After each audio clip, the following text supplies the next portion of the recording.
Doctor Chaitali, वो doctor Abhiraj है ना, गायनी के रेसिडेंट, वो इंजर्ड है। आप जल्दी से कैजुअलिटी आ जाइए। भाई तेरे चेहरे का नक्शा तो ऐसा बदल गया है, अब तो लगता है चेतू भी गई हाथ से।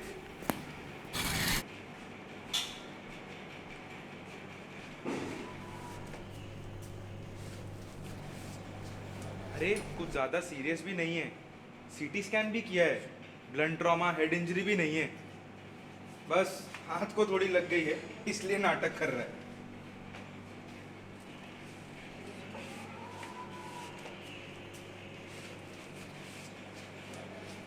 सिस्टर सुचर सा है क्या अभी? वो कल रात को डिनर नहीं खाया ना, फिर आज सुबह डिनर का क्लास, नाश्ता भी नहीं किया, फिर वो मार्बल का फ्लोर था ना, साला स्लिप हो गया। बरं अभिराज भाई MBBS, तुम्ही सांगताय का?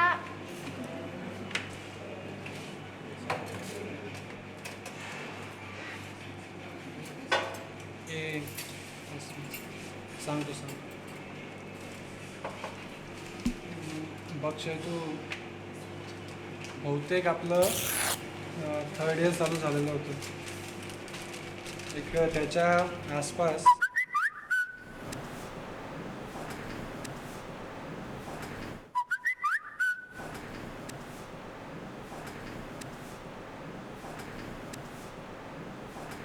डॉक्टर साहेब, ओ डॉक्टर साहेब, काय म्हणतो मी, यावेळी पेढाच खाऊ घालायचा बरं तुम्हाला. 2-2 वेळा जिलेबी खाऊन कंटाळलोय राव. हां मी काय समजलो नाही. बरं डॉक्टर साहेब, एक विचारू का? हां विचारा की. तुम्ही ह्या हॉस्पिटलमध्ये काम करता, नोकरी करता, साधारण काय पगार भेटतो तुम्हाला? आम्हाला रेसिडेंटना काय 40,000 भेटतात महिन्याला. 40? तुम्ही एवढी मेहनत करता, एवढे कष्ट करतात आणि फक्त 40,000 रुपये? डॉक्टर साहेब, एक छोटीशी गोष्ट आहे ज्याच्यात तुमचाही फायदा होईल आणि आमच्यासारखा पेशंटचंही भलं होईल. पेशंटचं भलं होणार असेल तर नक्कीच करूयात ना. आता कसं,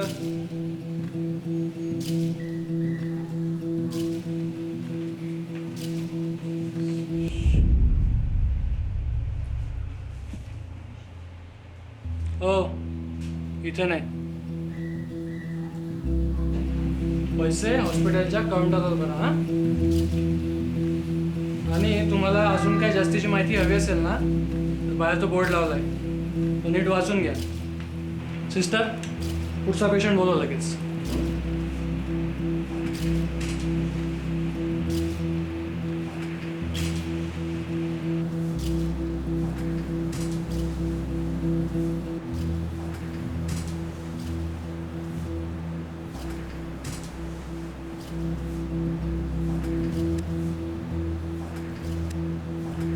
बंट्या, काय म्हणला रे डॉक्टर?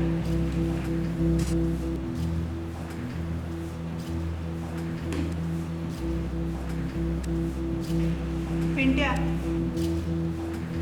त्या डॉक्टरला समजव नीट, या खेपेला नातूच पाहिजे मला. मुलगा मुलगी एक समान, नका करू गर्भलिंग निदान. ठळक अक्षरात बोर्डवर लिहिलं असल्यावर सुद्धा त्या डोळस लोकांना बहुतेक ते दिसतच नव्हतं. त्यांच्या डोक्यात प्रकाशच पडत नव्हता. डिलेव्हरीच्या आधी सुद्धा किमान 3 ते 4 वेळा हा माणूस माझ्याकडे पेशंटला घेऊन आला याचसाठी. पण मी आणि डिलेव्हरीच्या दिवशी जे घडलं ना,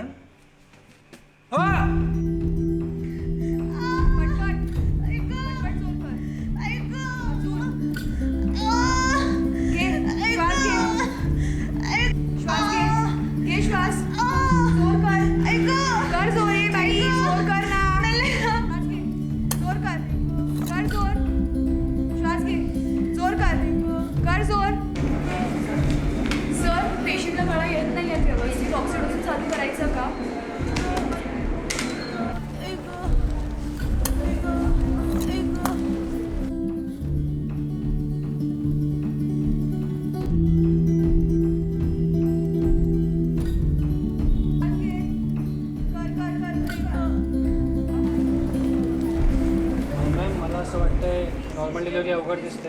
इनिक्विशन ट्युटोरियल कॉन्ट्रॅक्शन्समुळे लेबर अरेस्ट झाले. ऑक्सिटोसिनचाही काही फरक पडत नाही आहे.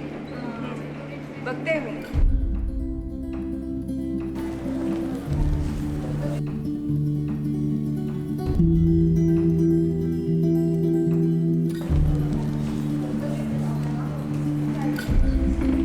ठीक आहे, सी सेक्शन लागेल आपल्याला.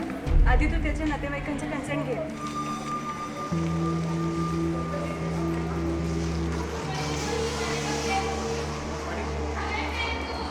पाटील, त्यांना कडा चालू झालेला आहे.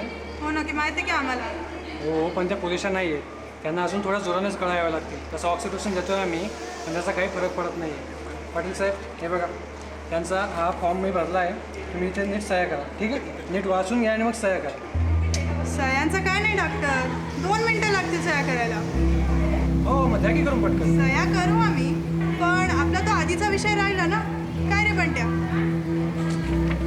हो, मी आधी बोललो होतो ना, ते शक्य नाही आहे. आणि तुम्ही जरा परिस्थिती समजून घ्या. त्यांची लवकर डिलिव्हरी करावी लागेल आपल्याला, नाही तर त्यांची हालत अजून खराब होऊ शकते ना. तुम्ही मुलगा की मुलगी ते सांगा आणि चटदिशी सह्या घेऊन जावा. हो काकू, त्याचा आता फायदा तरी काय आहे? आणि तुम्ही लवकर सिझेरियनची परवानगी द्या. त्यांचा लवकर सिझर करावं लागेल आपला. विना परवानगीचं आम्ही काही नाही करू शकत. ते तुमच्याशिवाय परवानगी देणार आहेत का? डॉक्टर, आईचा शब्द तो शेवटचा शब्द.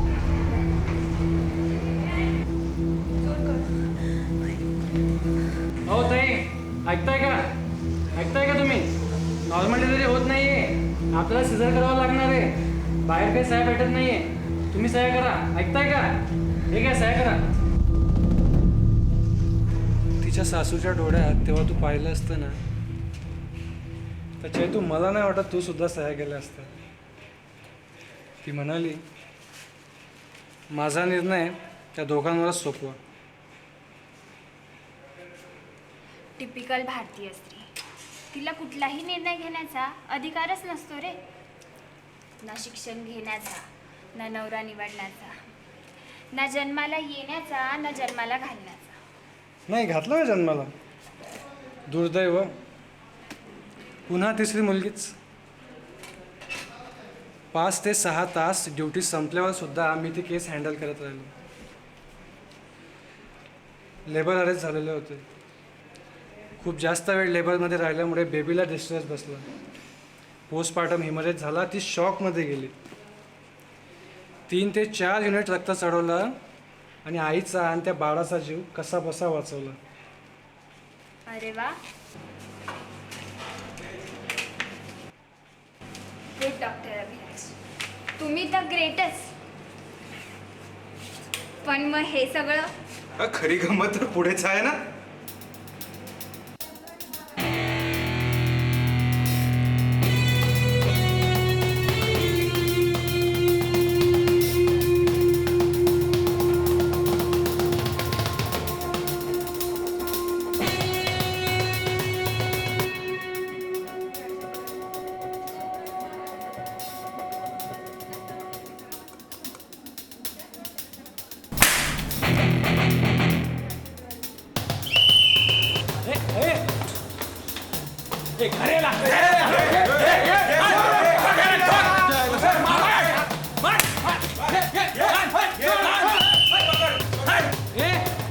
आमच्या सभ्यपणाने बांधलेत, कायद्याने नाही.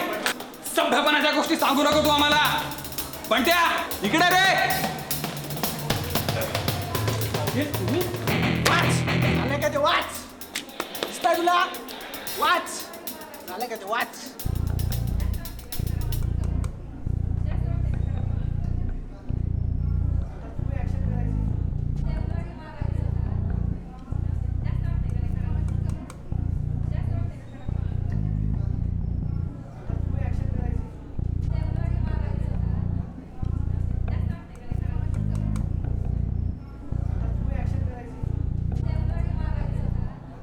ओके, सिक्योरिटी वो पेशेंट को बुलाओ. ठीक है.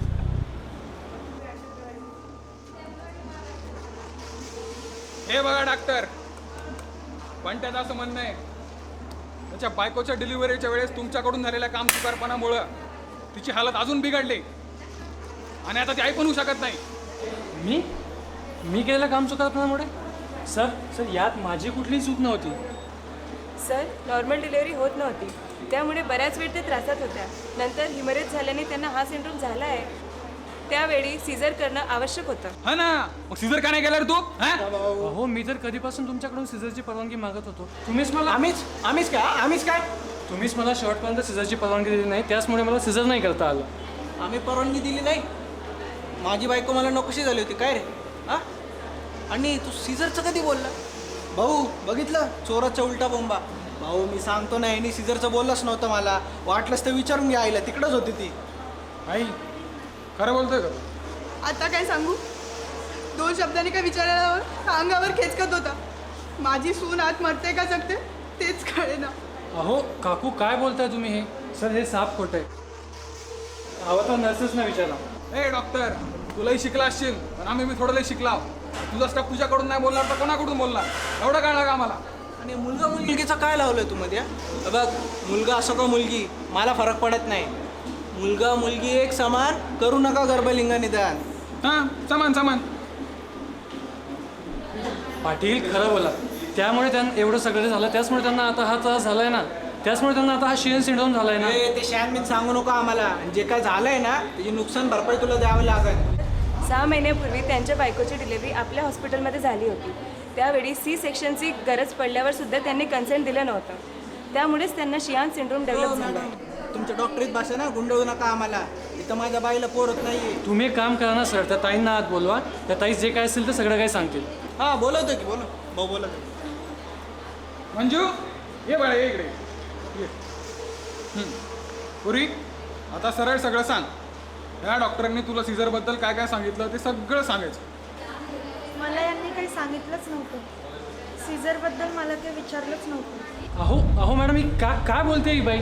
आपण यांच्याकडून निगेटिव्ह कन्सेंटवर सुद्धा सह्या घेतल्या आहेत ना. थांबा, मी ती फाईल आणतो सर, त्या फाईलमध्येच सगळं आहे.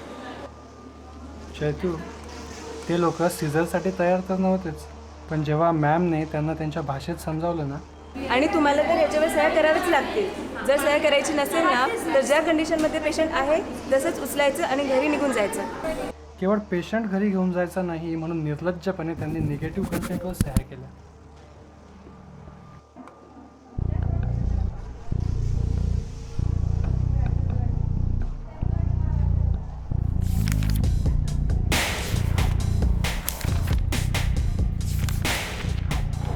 बेटा अभी आप कोई टेंशन मत लो, आपको कोई प्रॉब्लम नहीं होगा. You are legally correct.